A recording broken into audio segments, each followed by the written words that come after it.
And that's recording. Welcome to episode 25. 25, quarter away to 100. Is that a milestone? 25? Yeah, sure. All right, excellent. Welcome to episode 25 of Auto Off Topic. I'm Brad. And I'm your other host, Andrew. Welcome, Andrew. Well, spring is finally here. Had all the nice cars out. We do. All the ones that run. Yep, the weather is nice and warm. There's no more salt. Is the weather nice and warm? Well, it's been warm, and now it's like in the 50s, but we're just like, screw it. It's been warm. We're not going back. Like, right. I will walk out of the house now without a jacket. We are dedicated. Yep.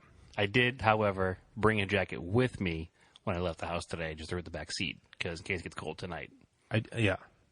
So I'm prepared. The other day I got out of work and walked to the truck, because it was warm during the day, and then I was like, oh, it's cold. I put my jacket on when I got to the truck. Right. But anyway, doesn't matter.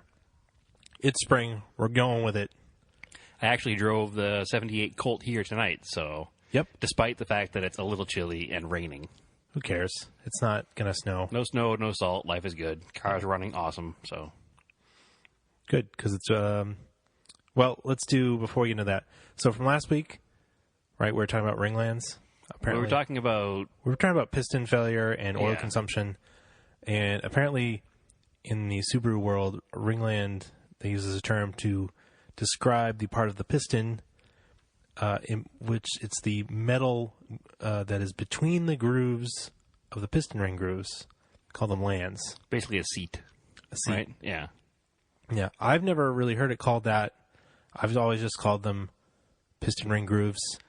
And you have your upper and lower part of the groove. I'm wondering, is it possible that ringland is like a regional thing?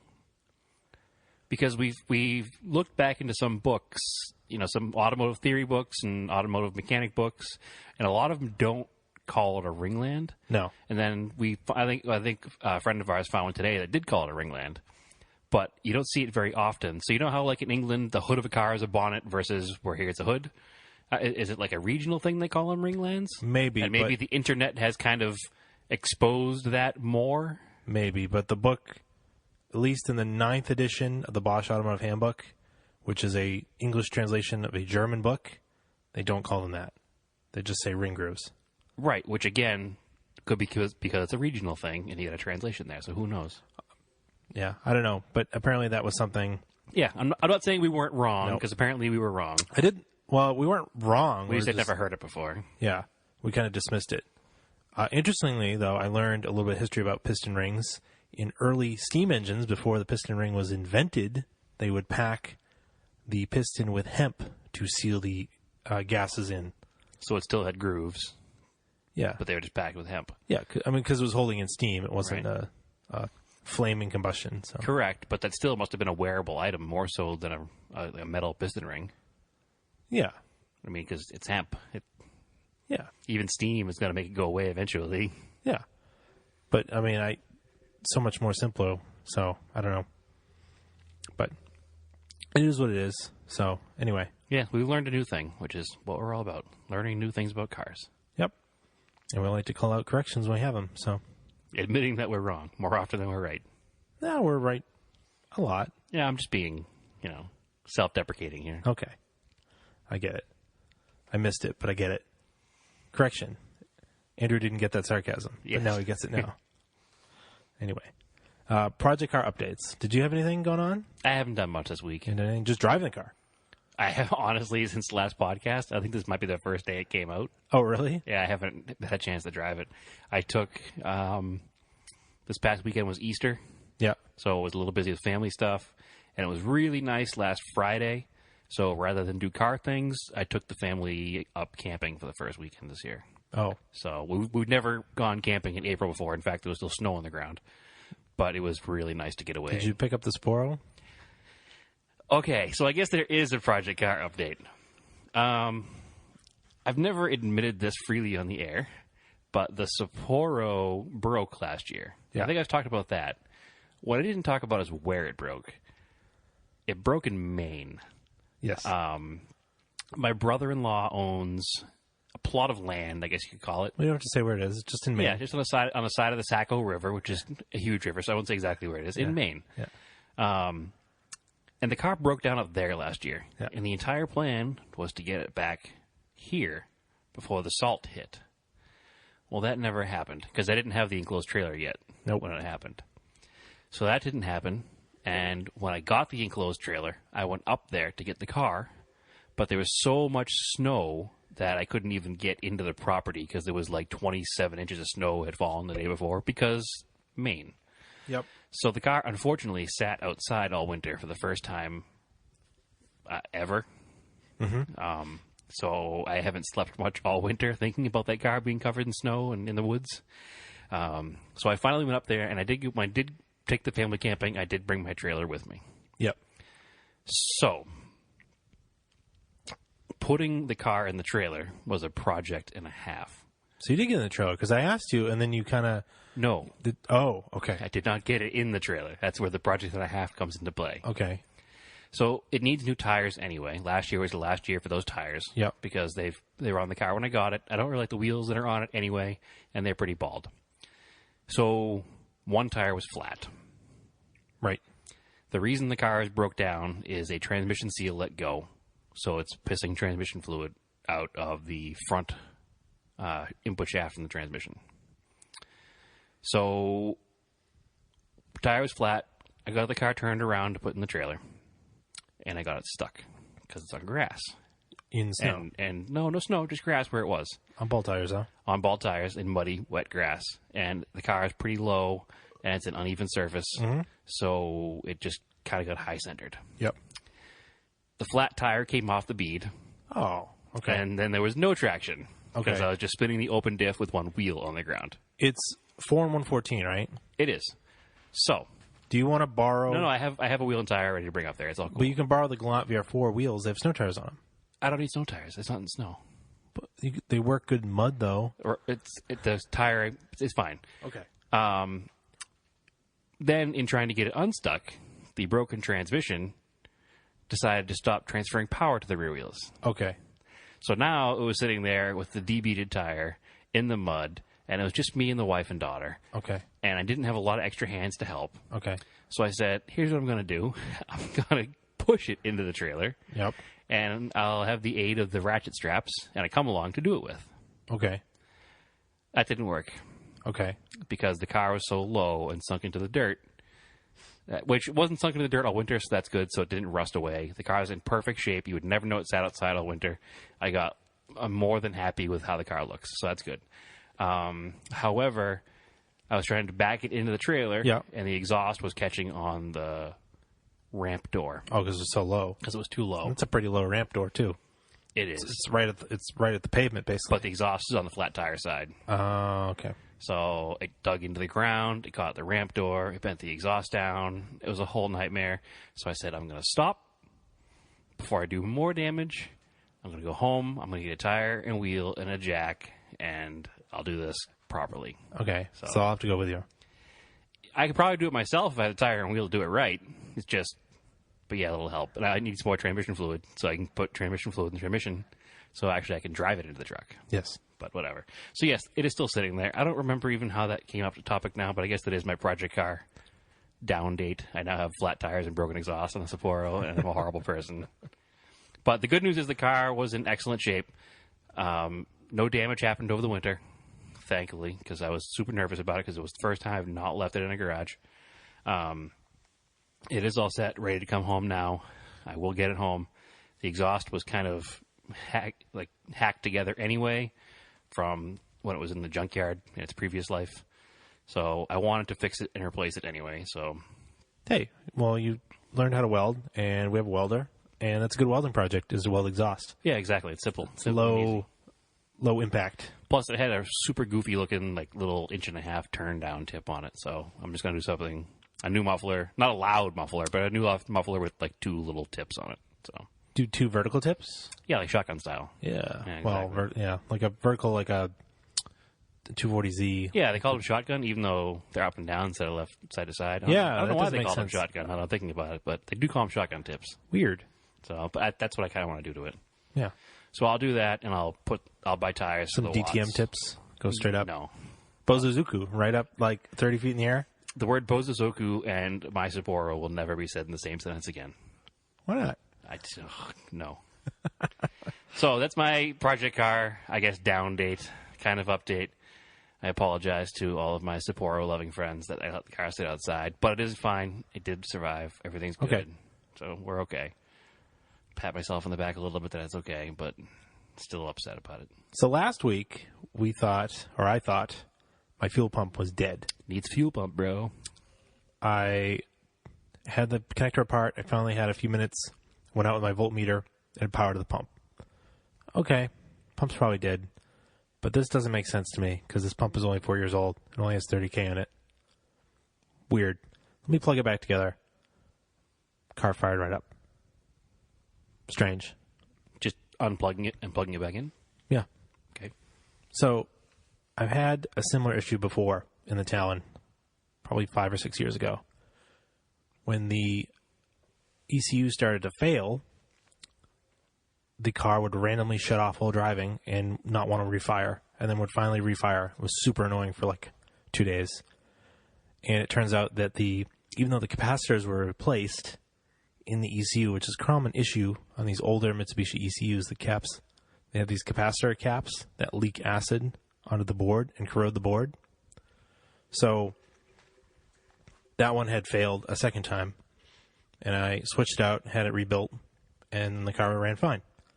So this one I was thinking, interesting. I wonder if the ECU was failing because this one had replaced capacitors in it. So I took it out. It didn't have the symptoms of smelling like rotten fish or rotten seafood or whatever that people say they do. But if you looked very closely at the board, it had some corrosion on it.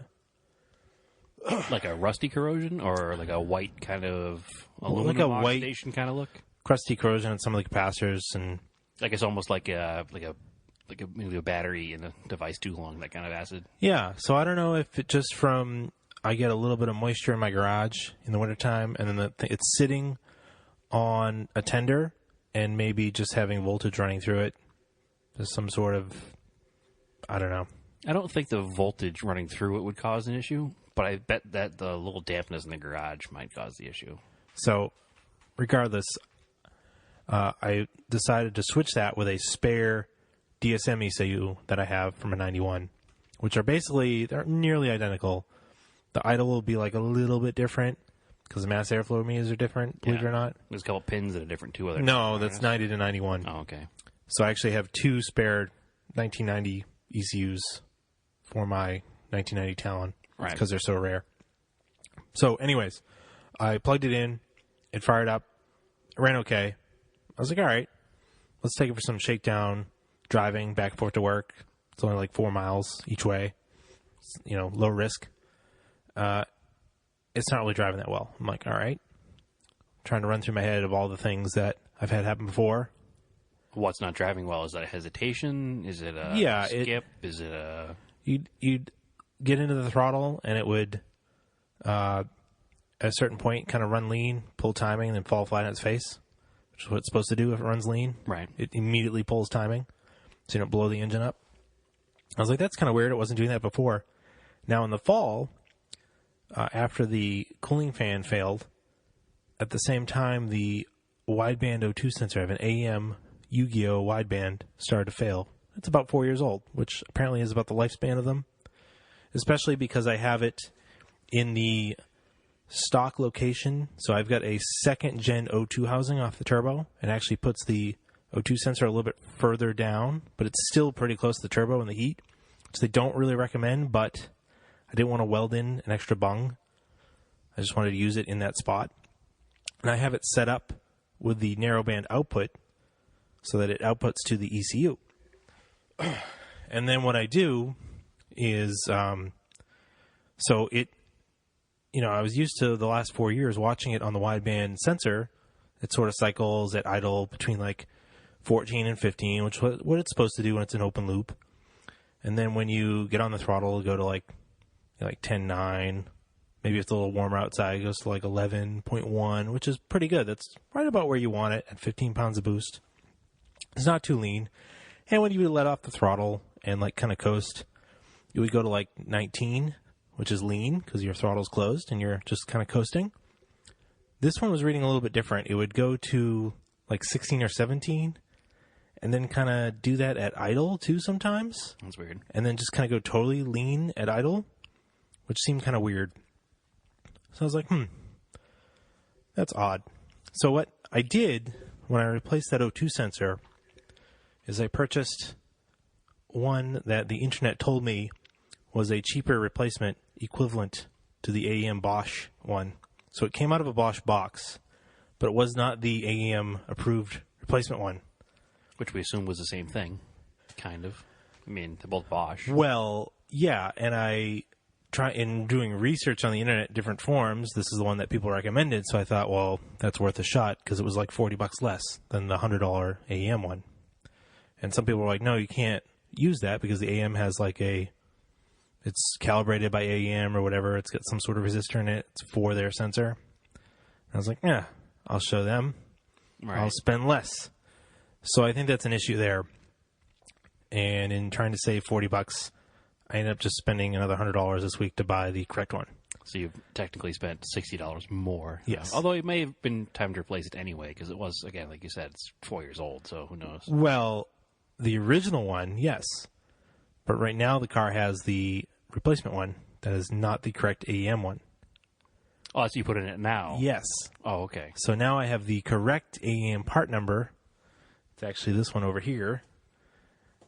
And that is going to go in this week, and I'll try it out.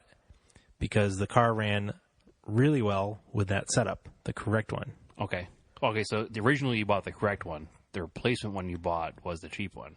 Well, the original one came together with the AEM gauge. Okay. It's brand new. They sell, obviously, the O2 sensor separate, because when they do go bad, you can just replace the O2 sensor. Right. And it is just basically a Bosch wideband sensor. It's a 6-wire sensor, or 5-wire, whatever it is. They use them in a lot of different cars. So this one is probably just, the calibration is just a little bit off. And you can't really, I don't think the AEM really allows for some widebands you have to calibrate. The AEM one is supposed to be pre-calibrated. You're not supposed to have to do anything to it. Okay. So I'm going to change that. Then I was thinking, I was like, you know what?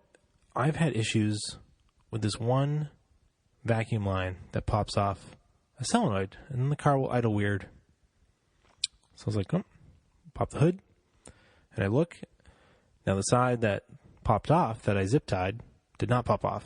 The opposite side that feeds into the solenoid had popped off. Which solenoid is that? I think it's for like a boost control solenoid. Okay. So that would make a difference in the car running for sure. If it's making, whether it's too much or not enough boost, it's going to run ignition timing different, and everything's going to be different in the car. Well, it had a vacuum leak. Yeah. So I plugged that in. Immediately, it idled and drove slightly better. I was like, all right, cool. That's problem one. So what I also ordered was, I was like, you know what? I want to get rid of all these rubber vacuum hoses. So I bought some nice silicone vacuum hose from HPS. Mm-hmm. And I'm going to replace all those with vacuum, with this. I'm going to replace all the rubber ones with silicone ones when that comes in. I'm also going to buy brass vacuum tees to eliminate those stupid plastic ones because I've had those crack and fail before. Those break in heat cycles and everything too. Yeah. So that's going to be another improvement I'm going to do once I make sure it's running all right. I don't want to change too many things at once. No, a little at a time. Yeah. Plus, we want to you're trying to build the world's most reliable Galant VR4 here, I think. So anyway, I figured that out. I'm going to fix the O2 sensor. Then I noticed that one of the last times I really used the car was at an autocross last September. And, autocross, you're like first gear, full throttle, second gear. There was a couple times during the autocross, the car would seemingly pull timing. Probably because it was running out of fuel or overboosting. But it happened so fast, and I'm not running any data logging. I'm looking at the cone course. I'm not looking at the gauges. I couldn't tell why or when it was happening. Exactly when, yeah. So driving the other night, I did it. I rolled into throttle, and then it started to boost. It started to cut. So I came off the throttle, and it continued to build boost for like a second. So it's like, So the wastegate's sticky? I think the wastegate might be sticky. So we're going to have to take a little hand pump it up. It's like 8 or 10 PSI. And just make sure that it's freely moving. Because you can see it I did replace that when I put the car back together, but you can see it has some corrosion on it because I do drive the car in like rainy weather, and it gets hot down there. It gets heat cycled, and it's in that damp basement. Yeah, so it might be sticking. So I believe I have a spare one kicking around in my parts. I think I do too. Yeah, so we'll check it out. But I'm going to do, like I said, I'm going to do the O2 sensor first. And then that. And then that. So we'll make sure. Can you just grease the external parts on the car too? Just oil them up, make them move more freely? Maybe, but we can put a little vacuum pump on it to just watch it move. Yeah. And then grease it anyway if it does move, because you might as well. Yeah, there's not much to grease because it's basically a diaphragm and a spring. It has a little arm in it, though, does it not? The arm is on the turbo. That doesn't really seize up. Okay. So anyway, that's where I am with that car. I'm just trying to get it back to the way it was running last summer and when you parked it, basically. All the summers before. Yeah, it's been running really well. Well, after I did the O2 sensor, it ran kind of weird, so I wasn't too happy with it, and I said, I'll figure it out in the spring. Okay, so you put that original cheap O2 sensor in last fall. Yep. And you hadn't really figured it out since then. No, because I didn't drive it much after that. Combination issue. Yeah. And also I realized, it's been 30,000 miles since I put spark plugs in it when I built the engine, but it's been 30,000 miles. Yeah, those are just copper plugs. They're just copper NGKs. I'll change those too, but that again will be after I do the other two things. Which is funny because with copper plugs, I've always been like in every other or every third oil change with NGK copper plugs just because they're like $1. Yeah, exactly. I mean, the car's been running so good, I didn't even think about it. But now it's got 30,000 miles on it. I'll just change them because it's super easy on that. They're right on top. Yeah, they're right on top. Other thing, I did buy an external oil pressure test gauge to test the 99 Montero because there's an old, I guess, if you hook up a pressure gauge, you should be an accurate enough one. You should be able to see the pressure fluctuate if you've got rod knock. So we're not sure still. It's tough to tell if it's up top or if it's down inside the block. But I think it's down inside the block now. You don't think it's on top anymore? No, I don't think it's on top anymore. Now, is that your opinion or is that you're convinced by somebody else's opinion? No, that's my opinion. Okay. Because when I was standing next to you when we had it running the other day, you had the little, Dr. Carr stethoscope on it there. Yeah. And we both were pretty convinced it was in the back of the left bank. The right bank. Yeah, but it's so metallic, it just echoes right through it. And just reading the double checking in the factory service manual, even that says that the lifter tick, if it doesn't increase with engine RPM, it's not bad lifters. Except it does increase the engine RPM. No, it goes lifter or the knock. The knock starts to go away as you bring the RPMs up. It raises the oil pressure. That could also be a lifter, though, because if the lifter's collapsing and it's not building full pressure, so it needs more rev to build. If it's sticking, it needs more pressure to expand versus collapse. I don't know. It just sounds to. It doesn't sound to me. It sounds like a slower wrapping. Okay, that's more like the crankshaft instead of the cams, which spin faster. Yep. That's why we're going to put the oil pressure gauge on it and just see what's going on. Yeah, just see if you can figure it out. Because the oil pressure gauge in the truck is not reading at idle. Right. Which is strange, too. Yeah. It does read when you give it throttle, it comes up. So maybe it is too low. Yeah. So before I start tearing into it, purchasing parts I don't need, I figured a $30 oil pressure gauge. Yeah, it seems worth doing it. Yeah. Like let's try that first. Plus, you're learning a new diagnostic skill too, so that's kind of yeah, exactly. I was like, let's do it that way. Yeah, well, let me know when that comes in. I want to be there for that. Yeah, we'll try to do a video with it. So, because hopefully soon do some more video stuff. We've been talking about it. It's in the cards. It's in the cards. It's just timing. So we're working on that. The other thing too, we should remind everyone that you're going to be at Imports at Carlisle. With a booth? Hopefully. Oh, Yep. I thought you booked that. Oh, I did, but, still ironing out the details and everything. Okay. All right. Well, I mean... Yes, I will be there. So, yes, I shouldn't say hopefully.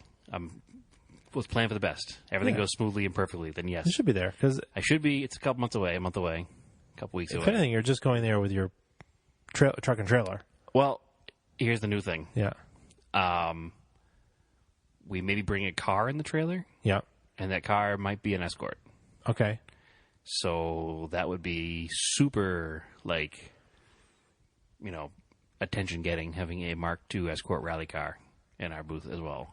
Okay. So that may be happening, too. I'm just figuring out a lot of details right now, so I'm not... I shouldn't say I'm not going, because I'm probably... It's like 99.9% sure that I'll be there. No, but you should definitely... We should put it out there. We're going to be there. We're going to be there, yes. Because the other thing... Yes, and I'm going to be there, too. I'm going to try my darndest to get there. That's why I make sure the Glant is running correctly, because I will probably come down Friday night. Okay. And if that car is running correctly, which it will be... Yep. I will get my butt down there and hang out all day Saturday and Sunday. And then my other thing was, hopefully, I was planning, if there's any listeners that are going to be there, or anybody important that we know, if they'd want to be, we were thinking about doing a couple episodes there with guests. Yep.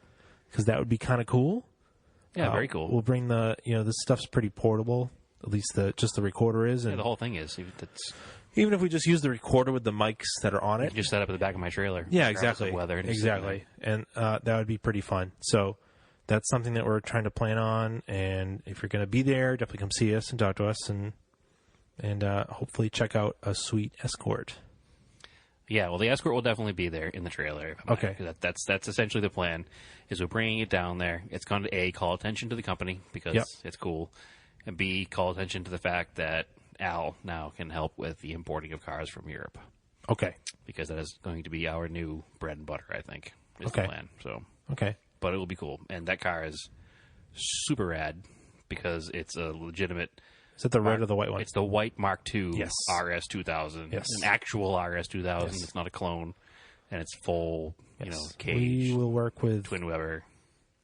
Al on a video of that and a photo shoot. We'll do some stuff. 100, now that it's warm out, we're going to start working on that stuff. His red Mark I is done too now. Yes. So. I saw a picture of that earlier. Beautiful picture of that from the guys at Ace. So anyway, I think, do you have anything else to cover before we get into the topic? I don't think so. I think that's pretty much it for now. Okay. Well, this topic was your pick, so I'll let you lead because you wanted to talk badge engineering. I did, actually. I was driving to work Monday or Tuesday morning, and I was listening, because I'm an old man, to NPR. Yep. And they're having a discussion about Sears and Roebuck. Yes. It's going on. Well, they're not going out of business. They're closing a lot of stores. They're closing a lot of stores. They're restructuring. They sold off Craftsman. They sold Craftsman. They're trying to save face. They're trying to be relevant in today's Amazon, eBay, Walmart world, which they're really not right now. Because apparently Walmart is Amazon's biggest competitor right now. Yeah. And Sears is just kind of there. Yeah. Now, I've always liked Sears because they have everything. And if you want to buy something, again, here's the old man in me. I want to, go out and look at it and touch it and feel it and know what it is exactly. The big thing is tools. That was the place to get high quality hobby level hobby grade tools. Mechanics tools, exactly. Which they've gone down too because they sold it off and now they're trying to. But they did sell Gear Wrench brand, which is pretty good actually. Yeah, no, I like Gear Wrenches. Gear Wrench brand. Again, I wouldn't probably rely on them as a mechanic, but as a hobbyist, they're awesome. Yeah, if you're using them on the weekends, they're fine. Yeah, 100%. But anyway, so they were talking about Sears and Roebuck and the history of Sears and, where it stands in today's world and everything they used to sell. Because it used to be you could get a catalog for Sears and buy a house. They had, kit houses that they sold. Yeah, there was this old house where they covered it. It was pretty cool. Okay. But one thing they also used to sell... Well, hold on. That's Andrew proving his old man status by saying that he watches This Old House. Oops. I've watched This Old House since I was a little kid, though. Yeah, I have too with my grandfather. But anyway, Sears used to sell a car. That was Andrew popping a beer off of the plastic six-pack holder. They used to sell a car. And that car was not their own car. It was a Henry J.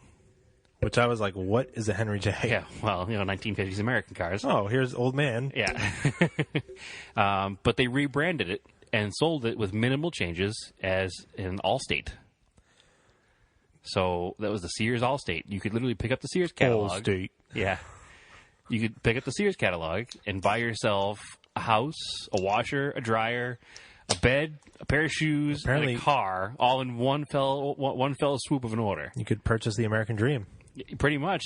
Sears sold the American dream from beginning to end.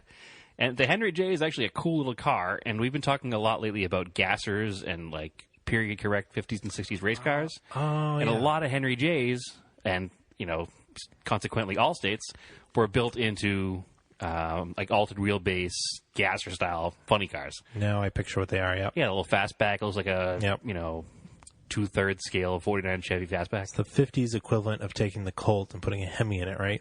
Pretty much, yeah. Yeah. Yeah, 'cause it was a smaller car. It looked, if you took it away from everything else, it looked like, you know, a fastback Chevy Fleetline or 50 Olds or something. But when you parked it next to one, it was significantly smaller. It was like the smallest car you could buy, and then fit. It wasn't the smallest you could buy, but it was the easiest one to turn into a race car. Put it that way. It probably met like minimum wheelbase or something. Yeah, I'm not exactly sure what the exact thing is, but anyway, it got me thinking about badge engineering and how common it is. Yep. And how a lot of people don't even notice it because of marketing. That's right. So I started thinking more and more and more about when the earliest badge engineered car was. And before I researched it, what could you come up with yourself? Could you think of anything on your own thinking? What was the earliest badge engineered car? Not really. The only stuff I could think of was the GM stuff from like the, you know, late 50s and 60s. That's not badge engineering, though. Well, that's platform sharing. Okay. Platform sharing is not badge engineering. Okay. See, I didn't make the distinction. Yeah. Well, platform sharing is when you have a common chassis, but everything on top of that chassis is different.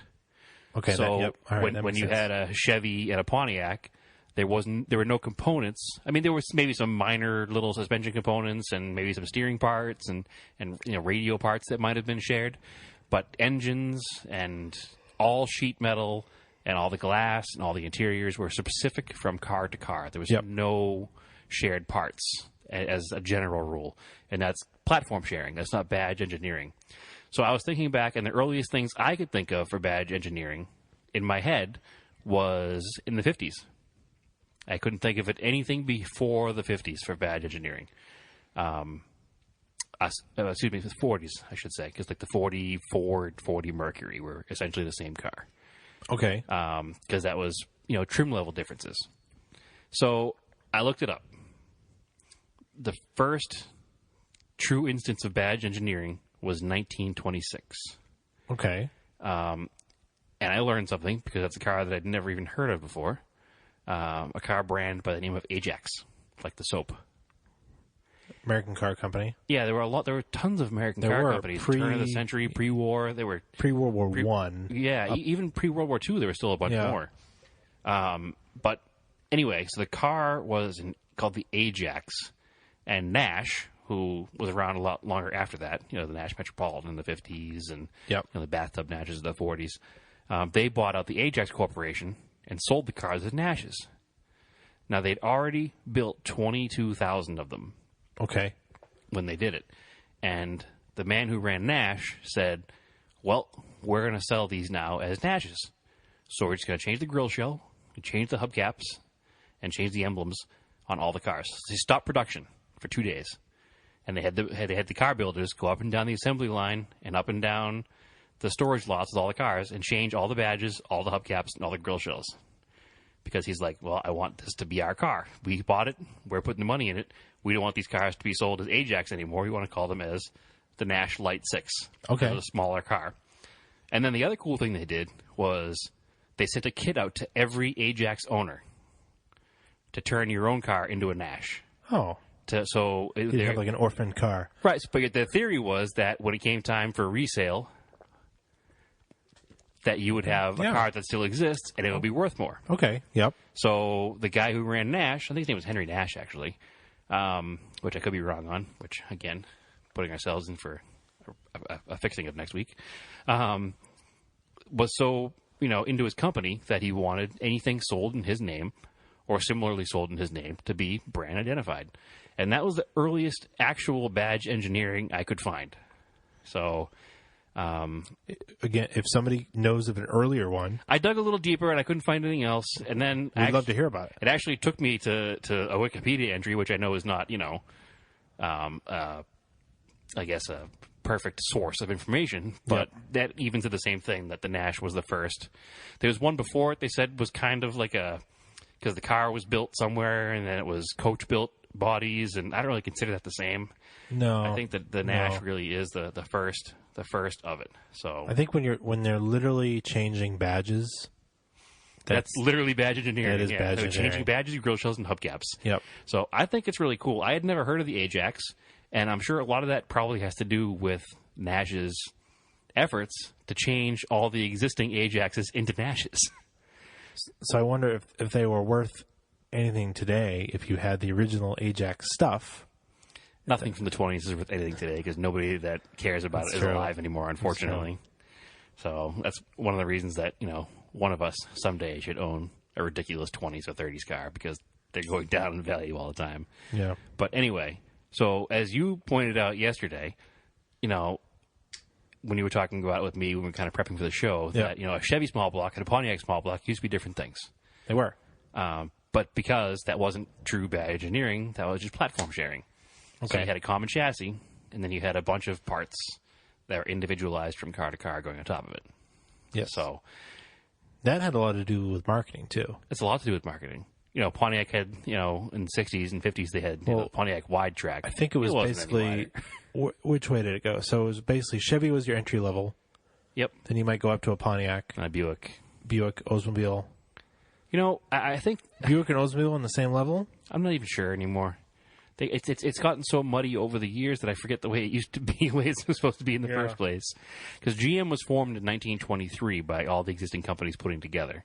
Yeah. And that's when they kept all those companies by doing a lot of platform sharing and turning all the cars into the same basic platform and then building their own specific car on top of it. They turned GMC and Chevy, and they've made some GMC trucks and Chevy trucks. And GMC was so you could sell like light trucks at a GM truck dealer, I think. Yeah. And then even today their sales slogan is professional grade. Yeah, they're kind of lost in the world right now because they're just Chevys with GMC badges. Exactly. Which is true badge engineering now. There's no difference. Most of the sheet metal is exactly the same. All the time I forget whether you have a GMC or a Chevy pickup truck.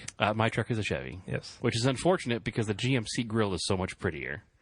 You can just go change it. Go to the junkyard and get one. No, I need the fenders, hood, grill, headlights. It's a bit much. But. Well, it's a little more than badge engineering then, no? No, that's still badge engineering because the basic platform and the basic shell of the truck is still the same. Yeah. So I think badge engineering is cool. It's helped the companies have cars in markets where they wouldn't normally have a car as well. Yes. So think about in the 90s, the SUV was becoming huge. Yep. Honda was selling tons of cars in this country, and Honda didn't have an SUV. So what do? They talked to Isuzu. And Isuzu was like, well, we need a minivan. So the Honda Odyssey minivan was sold as an Isuzu minivan, and the Isuzu Rodeo was sold as a Honda Passport. So that was able to get Honda some SUV sales before they developed their own Pilot later on. Yes. So that's kind of the kind of cool how it it's a brand like Isuzu who doesn't sell many vehicles. Yes. And they sold a ton of Hondas badged as Isuzu, a ton of cars badged as Hondas, so it helps their bottom line, and it helps Honda by getting them in a market segment that they weren't prepared for. But Isuzu partnered with a bunch of people, right? I mean, they partnered with GM. That's kind of the case with a lot of the lower-end car makers. So what did Isuzu have that was GM? The Sprint? They had the Chevy Sprint. Was it an Isuzu? That was a Suzuki. Oh, okay. All right, we'll get there. That was a Cultus, I think. All right, we'll get there. They had the Isuzu Ombre. Yep. Was a Chevy S10. Oh, so that went the other way. Yep, the Isuzu Ascender. That was a GM product that was badged as an Isuzu. But before that, now we're getting all a little mixed up here. Chevy wanted a small truck in the 70s. Okay. And they didn't to compete with the Toyotas and Nissans that were, Datsuns that were coming out. So they sold the Chevy Love, LUV, which was light utility vehicle. Okay. Which was just a badge engineered Isuzu Pup. Okay. Which was P''UP as pickup, but it was Pup. Okay, Isuzu so Pup and Chevy Love. Let's set the stage here. So this is the early 70s or mid 70s, the gas crunch. Yep. So U.S. makers didn't have a lot of small cars. No small cars. And they were getting their asses kicked by small car companies like Toyota, Honda. They weren't getting their asses kicked per se yet. Well, but the tide's returning. Yes. We'll put it that way. So forward thinking, they were looking at, and they partnered with these smaller off-brand Japanese companies that didn't have a foothold in the American market. Exactly. So they didn't go to Honda and be like, hey, listen, we want to sell, Honda's badge as Chevys. Yes. They went to Isuzu. Yes. Or in our case of our favorite vehicles on this show, yes, the Mitsubishis. Yes. I'm not a Dodge person by any means, but I've become a Dodge person by being a Mitsubishi person, because if it wasn't for Dodge, none of these Mitsubishis that I love so much would have ever been in this country. Nope. So all of my old Dodge Colts are all Mitsubishis. Yes. So while GM and Ford had small cars in the 70s. Yes. They had Ford had the Pinto, Chevy had the Vega and the Chevette, and they weren't great, but they were trying at least. Yes. Dodge didn't really have anything.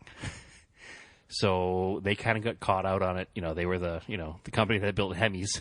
Right. And they didn't have a small little car to sell. So they said the same thing that Chevy did with the Isuzu for the pickup truck. They went to Mitsubishi and said, hey, we want to sell small cars.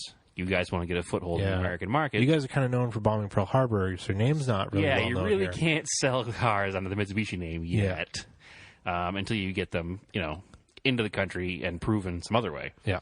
So that's how we got Dodge Colts. So starting in 1971, they started taking Mitsubishi Gallants off the assembly line, putting them on a boat, shipping them to the United States and Canada, and slapping Dodge Colt badges on them. They do them at the port?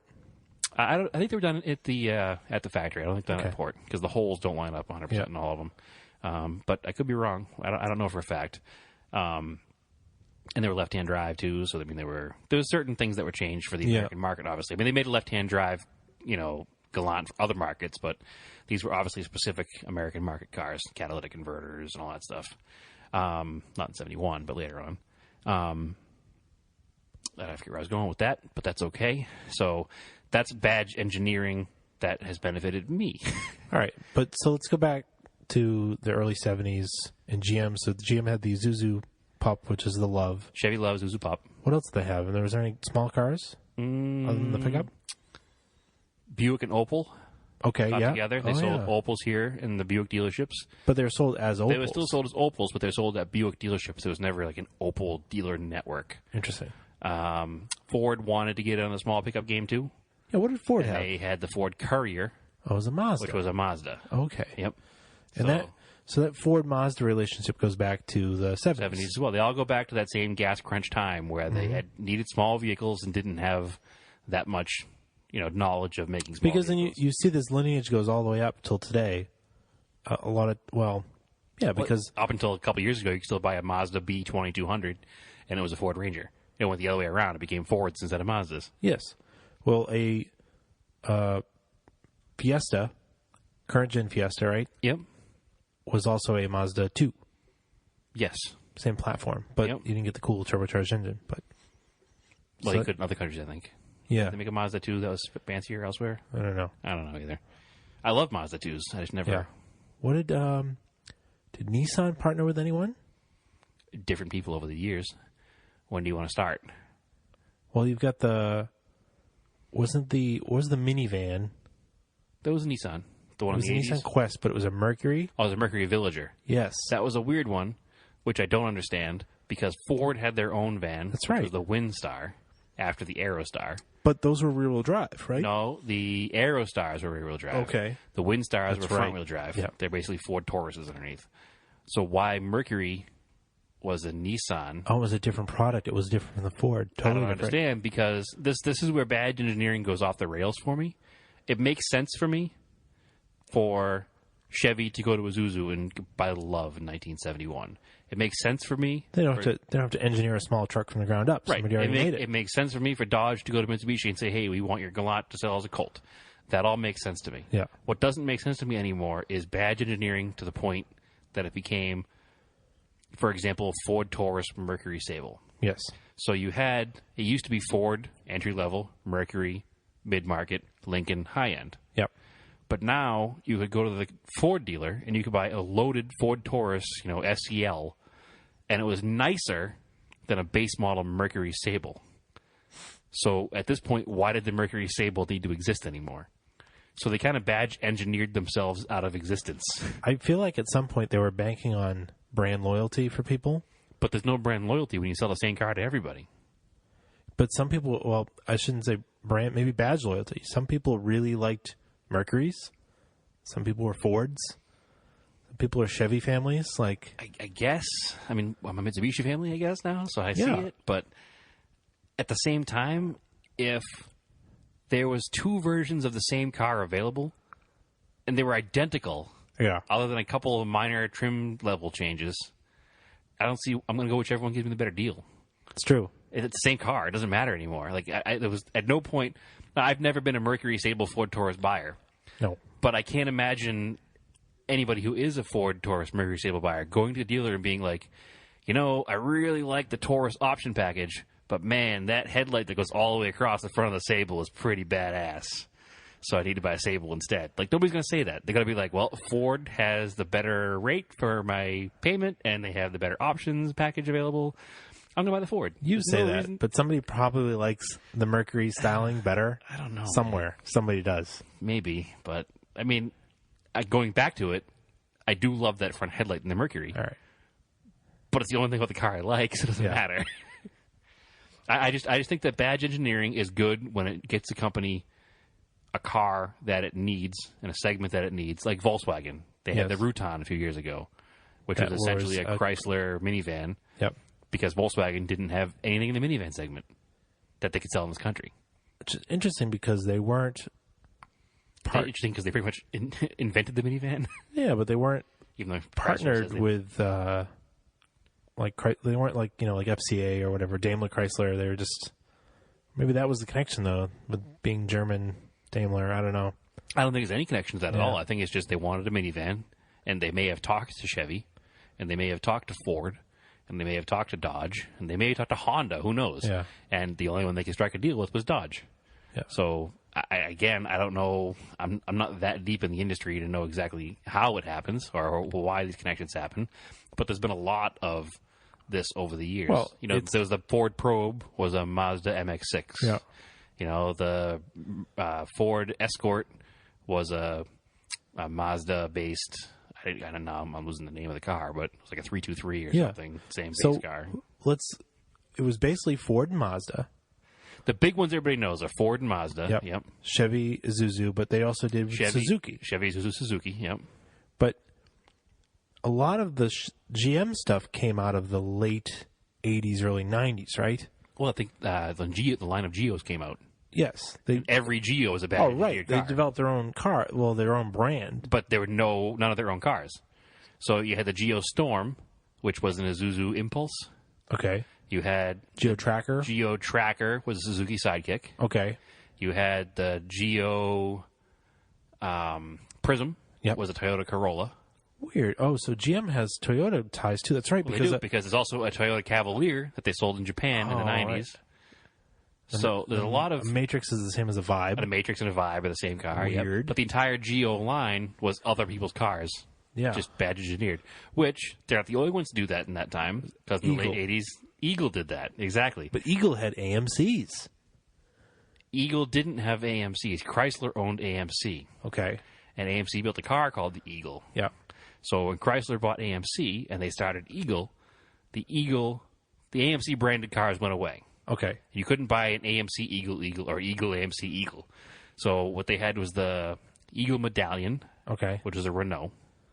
Oh my God. They had the Eagle Vision, which was Intrepid. They had the Eagle Talon, which we all know and love as the Mitsubishi Eclipse. Yeah. So they might have been Plymouth one Laser. or two. Yeah, Plymouth Laser, Eclipse, whatever. There might have been one or two more Eagles that are just not as important anymore. The Intrepid. That's what I said. It was the Eagle Vision. Yeah. It was also the Chrysler LHS. Summit. You said that? Eagle Summit, which was the Mitsubishi Expo. And, they had the Eagle... what was the Mirage one? There was an Eagle version of that, too. Ooh. Because they made a 4-door version of the Fastback Coupe.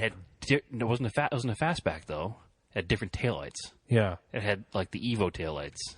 It wasn't an Eagle Colt. It was an Eagle... It was a Dodge Colt, a Mitsubishi Mirage and an Eagle... Oh, we're failing at this. That's not good. It wasn't a Summit either. Summit was the van. Yeah, but it was like a Canadian car. It's like super... Well, they sold them here, too, though. They're like super rare here. Yeah, because nobody bought Eagles in general. They certainly didn't buy the bottom feeder No, but Eagle. I think it was... The point of the Eagle brand, as far as I understand, was so that a Jeep dealer could sell cars. It's something other than Jeeps. Yes. Exactly. They were Jeep Eagle dealers. Yes. But not every Jeep dealer wanted it either. No, because you ended up with a Chrysler, Jeep, Eagle dealer, so you ended up with all three. Well, there were some specific Jeep dealers. Yes. Remember Pioneer, Jeep, and PB? Oh, okay. Yeah, that's right. Right on Washington Street, and they were just a Jeep dealer, and they had no interest in selling Eagle cars. No. So I think even they might have had a deal with PBD Chrysler at the time where they sold the Eagles at PBD Chrysler. I don't think they ever put... Oh, you know what? No, that's what happened. They became an independent Jeep dealer when the Eagle came out because they didn't want to be an Eagle dealer. Weird. So they serviced Jeeps and sold used Jeeps, Yeah. but no new Jeeps Off anymore. top, that's a kick-ass building downtown, but... It used to be. Now it's kind of weird looking. Yeah. I'm still looking up the name of this stupid car because it's bothering me now. So Eagle Premier. yeah. Okay, I am going to be corrected. Okay. There was 1 year where the AMC Eagle was sold as an Eagle. Okay. They sold it as the Eagle Wagon in '88. Weird. So I did not know that. The one we should know about that we didn't mention is the Eagle 2000 GTX. Okay. The Canada only. Yes. That's what I was thinking of, the Canadian car. That's the Canadian only Galant, same body style E39A. Yeah, the 6th gen. Is your and my VR4, but it has a 4G63 naturally aspirated, and it's 4-wheel drive. Yeah, it's a Galant GSX, basically. Yeah, exactly. Yeah, that's Vista, Eagle Vista. Oh, yeah. That was the Mirage. so weird. Yeah, it's a strange thing. So yeah, so again, the badge engineering to allow cars to exist where they would normally exist at a Jeep dealer. Right. Or, in this case, sell cars that nobody wanted. Dealership that nobody went to buy cars at. Yeah. But then what's interesting is a few years ago, like for some reason, Dodge trucks are now Ram. That's just a marketing thing. Yeah, That's not any kind of badge engineering. Although there are badge engineered Rams because the Ram ProMasters, which are the vans now, Are Mercedes. Nope. They were. Nope. They still make the Sprinter, which is not a ProMaster. Okay. Unless the ProMaster is a Sprinter now. I could be wrong because they're vans. I don't give two craps about them. Yeah. But they have a little Renault van that's at the little van now is the Ram ProMaster. Renault is all over the place too because if I recall correctly, there is a version of the Mitsubishi i-MiEV sold as a Renault. Okay. So, I mean, because in Japan, there's different versions of Renault sold as Mitsubishis, and then I believe Renault sells some of their cars that are rebadged Mitsubishis. Okay. Very the hazy Ram on that. ProMaster is actually a Fiat. Oh, Not a Renault. Even more awesome. Yeah. Get me my American van. Yeah, it's that a- shit's Italian, dude. Yeah. A Fiat Ducato. Also, a Citroen Jumper, Citroen Relay, Peugeot Boxer, and Ram ProMaster. Yeah. So that's a strange one. But that's strictly badge engineering because there's not even a difference in that vehicle other than the badge. Yeah. The grills, the headlights, everything in those is exactly the same. Then I think, And they built in Turkey. I believe on the German side of stuff, a Touareg and a Cayenne. That's platform shared. Are they? Yeah. Oh, I thought they were. Because the Touareg has got a totally different unibody structure pretty much. The floor pans is pretty much the same. Oh, okay. Okay. Yep. So that would be platform sharing. All right. This is very muddy. Like, it's not Like, I guess an argument could be made where that's bad engineering. But no, I think we're going to go with the definition that if you can walk over, switch the badges, and it's still the same car. Badges and bolt-on panels. Yeah. Because you talk about Firebird and a Camaro, the roof and interior and everything are exactly the same. Yeah. But the fenders and headlights and hoods are completely different. You're not going to mistake one for the other. So I guess that's... But is that bad engineering or platform sharing? Because the quarter panel is different, too. That's platform, I guess. I don't know. I'm going to go with platform on that. Well, God damn it. We always do this. Come up with an awesome topic to talk about, and then we screw everything up. All right, so that's... So that's something, if listeners want to get back to us, what do you think badge engineering is versus platform engineering? Well, the other term, too, captive import. Captive import, okay. Which is like the Dodge Colt was a captive import. It was an imported car sold as an American car. Because that car was not sold here elsewhere. So that's different. It was only sold here as a Dodge Colt, but eventually it wasn't. Eventually you could get him a Mitsubishi Mirage in this country and a Dodge Colt. Well, so then that's what your badge engineered Chryslers were early on. They were captive imports. And they said it right in the car. They say imported for Chrysler by Mitsubishi, or imported by Mitsubishi for Chrysler or whatever, right in the car. So what is the worst and best example you can think of a badge engineered car? What's your favorite badge engineered car of all time? Favorite? What do you mean, like favorite? What's your favorite? What's the best badge engineering job for you? What's your favorite car? That's an easy one. Well, there's one sitting in your garage. I was going to say that, but I kind of like the Starions and Conquest. All right, so we'll just because they basically changed nothing. No, there's really nothing changed. Again, it's just emblems. Yeah, that's pretty much it. Okay, so we'll just go with Mitsubishis in general. So Dodges and Mitsubishis have had the best captive import / badge engineering history that I can think of. As we're a little biased, but I think we're right. Yeah. So they have the most success. If you have a better idea, everybody's gonna have a better idea because we're the only two people in the world that love Mitsubishis like this. No, I want to proven every week. Tell us. We'll listen. We'll listen. We absolutely will. Yep. Now the worst one, however, is easy. The worst badge engineered car of all time. It was a marketing failure. It was a terrible car. Parts were expensive for no reason. It was the Cadillac Cimarron. Or not the Catera? Even before the Catera. The Catera is pretty bad. But the Catera wasn't at its core a bad car. The Catera was a decent car that was let down by poor parts and poor management. Oh. So if you bought a Catera... Now, I worked at a GM dealer when a Catera was fairly new. So we had a stash of Cateras out back. Yeah, for parts. That were half parts cars and half customers' cars waiting for parts. Because you had to get them out of Germany, and there was always a long wait for parts. Okay. But before that was the Cimarron, which was like 82, 83. Do you remember that car? Yeah, I kind of remember what that looks like, yeah. It's a Cavalier with Cadillac badge and a leather interior. Oof. That was a terrible car all around, because those first-gen Cavaliers were terrible cars, and this was a terrible version of a terrible car. I have a contender. For the worst? The Maserati K-car crossover thing. Oh, wow, that's really bad. Was those K-cars, those LeSabres? Yeah, they were. No, not those LeSabres. technically K-cars? LeSabres a Buick. Okay. Oh, sorry. It was a Maserati TC and a Chrysler LeBaron. Yeah. So it was a. Is that a K-car based? Oh yeah. Well, okay. It's late model K-car. Late K-car. Yeah, it's definitely K-car.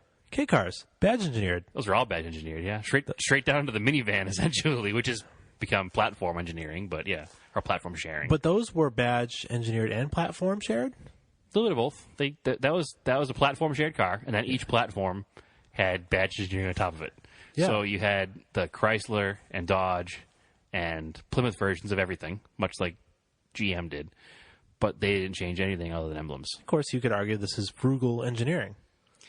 It's fleecing or tricking the public too. No, I mean, you know what you're getting. It's good or bad marketing is basically what it is. Yeah. If you can market the car properly, badge engineering has its place. Like I said, in the 70s, gas crisis, badge engineering saved car companies. It did. Later on, it's killed car companies. Like I said, my example of the Mercury and Ford example. Well, yeah, because now, Mercury's gone. Yep. Let's see, Pontiac is gone. Yep. Buick was saved by China. No, yeah, I'm thinking of Oldsmobile is gone. Oldsmobile's gone. And the other one, which is weird that it's gone, was Saturn. And they had less badge engineered cars, and they had more original cars. They were all their own cars. Almost. What was badge engineered for The Center? Sky was a Pontiac. That was platform shared. No, that was definitely badge Oh, that was engineered. That was Opel. It was all Opel. Okay. And the View, the little SUV thing. Oh yeah, what was that? It had a lot of shared parts, so I guess it's platform shared. Yeah, it's more of a GM parts bin car. Not all GM. They had a Honda transmission. Weird. Yeah. I didn't know that. Yeah, they had the same problematic Honda transmission that like the 03, 04, 05 Odyssey vans have, which is a strange. I don't even know how that happened because it's not a Honda anywhere. No. But that may have been based on the same architecture of like a Pontiac Aztek. Okay. But again, I don't know, which is also a Buick Rendezvous. I could be wrong on that one too. No, it is. That weird Rendezvous, which was actually even worse looking than the Aztek. Well, that's subjective. But the Aztek's at the point where it's so ugly that it's kind of endearing, whereas the Buick was just kind of like there. Yeah. So it didn't really do anything for anybody. No. I know somebody that bought one of those and they regretted it immediately. Well, because it was just, it was an ugly wrapper for poor GM engineering that was left over from the, mid 90s. Yeah, just bad times. Bad times. 90s GM was a bad time. Yeah. I mean, that was a bad time. Talking bad engineering. The Pontiac, Grand Prix, Chevy, Monte Carlo. They were all just kind of terrible cars. You get a Sunfire and you get a Sunfire, Cavalier. Yeah. Those are terrible cars. I mean, as economy cars go, they're pretty poor. I mean, they're not. Nobody looks back fondly. I mean, some people do, but most people don't look back fondly on an old Cavalier. You know? I saw a perfect one the other morning. In fact, I have a picture on my phone. I'll show you afterwards. I don't know what's more embarrassing, keeping a perfect Cavalier or getting caught taking a picture of a perfect Cavalier. It's like a 98, and I saw it 2 days ago and had no rust on it. It was like perfect mint, bright yellow. A yellow one on top of it? I was like, somebody cares for this car. People did, too, because I worked at the insurance company, and I had a customer who was a regular. Which is not good as an insurance company. No. But he had like a 99 or a 98 Sunfire 4-door, and he had like aftermarket wheels on it, and he had all this stuff he had done to it, and he crashed all the time, but he would always fight with us about OEM parts. And I was like, listen, the OEM parts and the aftermarket parts of this car are of the same level of quality, so just take it. But anyway, so yeah, that's a basic overlay of badge engineering versus platform sharing. There's more to be talked about with this. I don't want to bore everybody today. It's kind of fun trying to run down all the different cars that are the same. Yeah, it is. It's like a fun game. But and there's obviously tons and tons and tons we have not touched on. No. I mean, there's so many cars we haven't even talked about. Yeah. Those are just the ones we really, I don't know if we care about them or we know about them. I think we just know what they are. Yeah. Well, another one to touch on real quick is we talked about it briefly with Chevy's small economy cars is the Chevette. Because there's also the Pontiac T1000. The same car. Yeah. Like the Terminator T1000? Pretty much, yeah.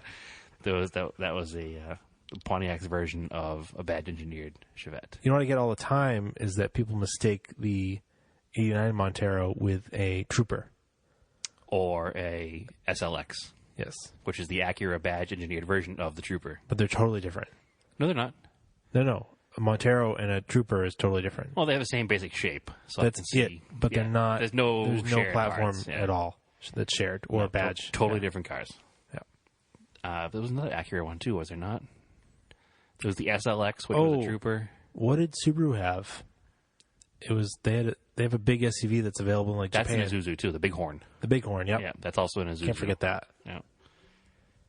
Because I don't think Subaru didn't have any badge engineered cars otherwise that were here. Sure, they have the Saab. The Saab 92X. Yeah, the weird Saab GM crossover Subaru. No, before you even get to that one, there was the Saab, was the 92? Yeah. X. Yep. 92X Aero was the WRX or an Impreza wagon. Yep. And then there was also, wasn't there another one too, like an SUV? Oh no, I'm just thinking of the Saab. Yes, But it was not a Subaru. No, it was it's a Chevy GM, the Trailblazer. There was a Saab that was not a Subaru. That was a. No, There was no Subaru version of that giant truck. No. Just a Saab version. Yeah. It was like the 9.7. Yep. So, and what was the Tribeca platform shared? No. I think that was its own thing. I don't know anything about that guy. That was a terrible waste of time too. Yeah.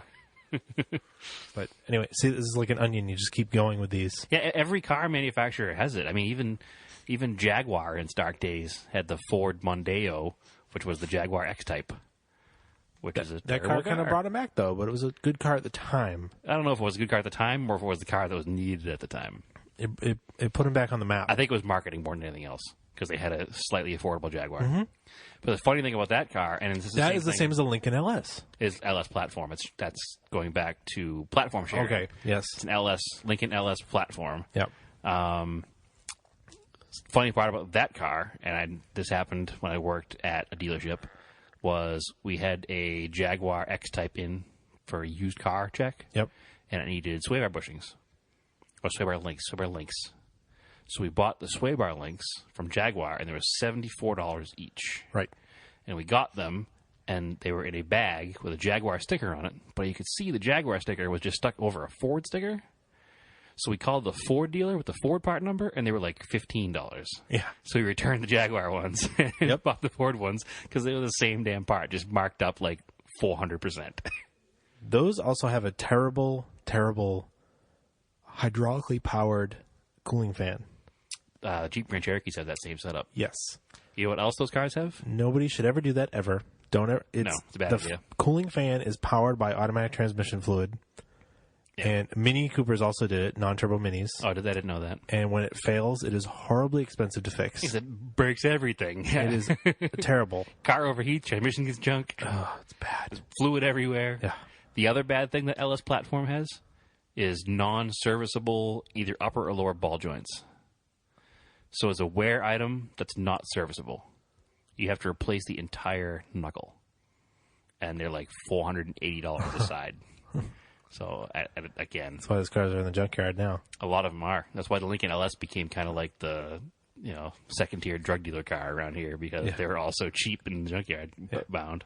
You bought them at a buy here, pay here a lot, pretty much. Yeah. But yeah, that's a horrible design, too. A wearable item that can't be replaced.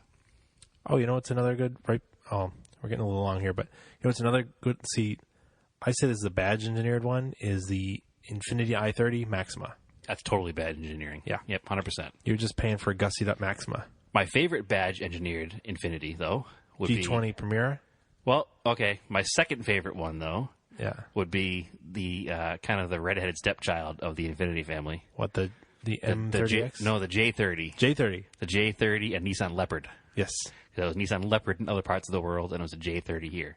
And it was kind of like a four-door 300ZX because it had the VG... And that 90s jelly bean shape. In a weird shape, and it was rear-wheel drive. And it was kind of a cool little car. And a friend of mine in high school, or right after high school, bought one. And it was a deep, chocolate brown metallic with a tan leather interior. Yeah. And it was awesome. It was a wicked cool car. Infiniti made some cool cars in the early 90s because they were like their own unique thing. But they were all badge engineered from other Nissans elsewhere in the world. Yeah. So every one of them, the Q45 was that a President? Yes. And the G20 was the Primera. Yep. Or Primera. Mm-hmm. The J30 was the Leopard. The M30 was the M30 Roadster. Was that a Leopard as well? Or different kind of a... That was like a 300ZX Skyline sort of based. No, it was a 240 SX based, wasn't it? No. What, the four-cylinder little convertible one? The VQ. Was a VQ in that, really? Yep. That's interesting. But I know that it was based off of another Japanese car. Maybe not the Leopard, maybe something else. But they had an entire... Honda did kind of the same thing when they brought Acura over. It was all badge-engineered other market Hondas. Yeah. Sold as upscale Hondas. Well, the upmarket Hondas that they had were sold as Acuras. They had to rebadge for the American market. You had to rebadge them as a luxury brand because we would never pay premium prices for a Honda badge. Right, which is the same thing that all the Japanese manufacturers have done. Oh, except, well, not all of them, but the major ones. Yes. Because even the Toyotas, the Lexus, their flagship GS. The big three Japanese, Nissan, Honda, Toyota. The Japanese version of the Lexus GS was the Aristo. Yep. And the IS 300 was the Altezza. Ooh, a Camry is an ES300. ES300 was a Camry. Yeah, that was pretty bad. See, this goes on and on and on. So I think, because we're getting a little long here, I think we'll call this one. Sure thing. And if you've got any answers for our questions, you can email us at autofftopic@gmail.com. You can post on our Facebook page, Auto Off Topic Podcast on Facebook. Yeah, let us know your favorite badge engineered car for sure. Yep. And you can also follow us on Instagram at Auto Off Topic. You can follow me, Race and Anger, on Instagram. And Facebook. And Facebook. And as always, this podcast was brought to you by Vintage Imports of New England, Vintage Imports of NE on Instagram, Vintage Imports of New England on Facebook, and Vintage Imports of NE.com. Excellent. So, where can they follow you on social media if they want to? My personal Instagram account is just TSISS350. And anything else, just my name is Brad on everything. So find me, friend me, hang out with me. I won't bite. Cool. You do As always, keep your cars analog. Also, please review, rate, and share the podcast. That's on right. iTunes. Don't forget to do that. We've gone so long, Andrew forgot to tell you to do that. I did. But don't do that. Yes. So do that, and then keep your cars analog.